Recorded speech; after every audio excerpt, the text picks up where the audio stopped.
morning, good afternoon, good evening guys, welcome to Otaku Chris is Talking. This is your weekly anime review for Juuni Taisen, and this is for episode 5 titled A Wolf in Sheep's Clothing.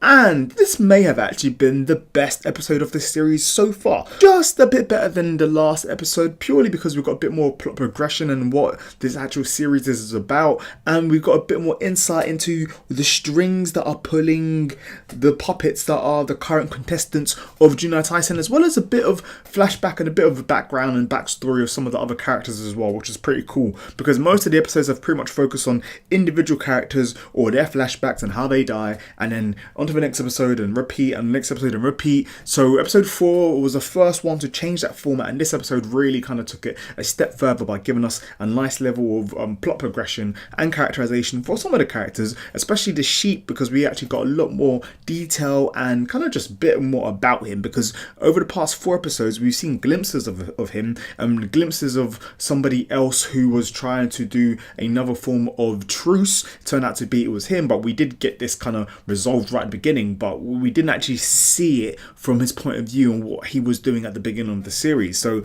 that was one good, well, that was one of my favorite parts of this episode, because when we have a series where there's so many characters, it's quite hard for the show to actually delegate the right amount of time to the characters for us to kind of get involved with each of them, especially as the first 3 episodes, as I mentioned, were literally the same case cut and repeat of someone flashback and someone dying. So that's why I was like, but these past few episodes, especially today's episode, was on point, especially the characterization of the sheep. But yeah, before I want to continue, just want to say I am sorry about my past couple videos which haven't been uploaded. I was just at Comic-Con and I've been having a few Halloween parties. So what I'll try and do is at the end of this episode, I'll put a couple pictures of some of the cool things that I think you guys may enjoy. And if you do want a video about the Comic-Con, just give me a few thumbs up and I'll try and get something sorted for you guys. As I just previously mentioned, we also did get a bit of backstory about the tournament itself and kind of what was going on, and we found out that, as usual, the rich and powerful, the politicians right at the very top, they're bored and they want to gamble some shit away. They want to gamble land and they want to use the strongest, the Earth's mightiest warriors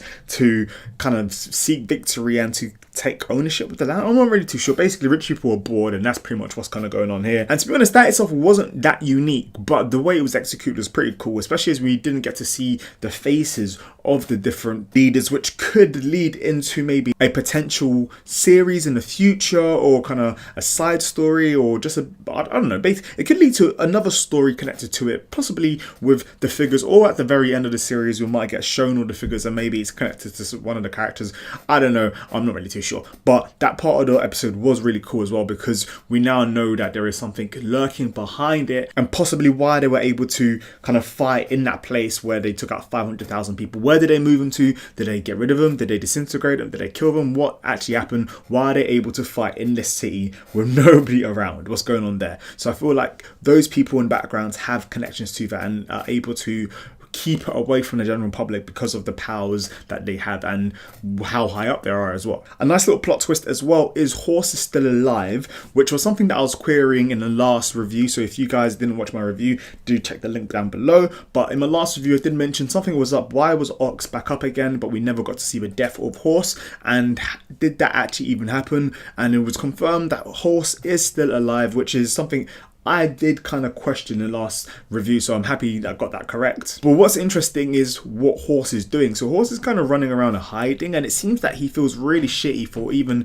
thinking that Ox would even work with him, or for even for even wanting to work with somebody else, or to do a truce, or that a truce would even work. And he's pretty much just walking around sulking, which is pretty fucking weird. But the Ox did give the Horse props for having a really good defense. So technically, I don't know how you take that, whether that's an L, whether that's a win, I don't know, I'm not really too sure. But the Horse is still alive, the Ox is still alive, the sheep is trying to figure out a way to take everybody out. He's just in the little hut trying to sort some shit out. But he did have an encounter with the Ox, but somehow he managed to get away from where that was. I don't know how fast this little sheep guy is, but he was the winner of, was it the 9th Juuni Taisen? So how old is this guy? And aren't the Juuni Taisen every 12 years? I'm not really too sure. But hey, so that's how crazy it is. We also did get to see the continuation of the fight between the monkey and the rabbit and the snake. Was it a snake or the dragon? Yeah, the snake, because the dragon's still alive. The dragon is the other guy. The snake is the bloody headless one, and the rat. And we also got to see a bit of how the rat fights and how he moves around really nimble like kind of like a rat, which isn't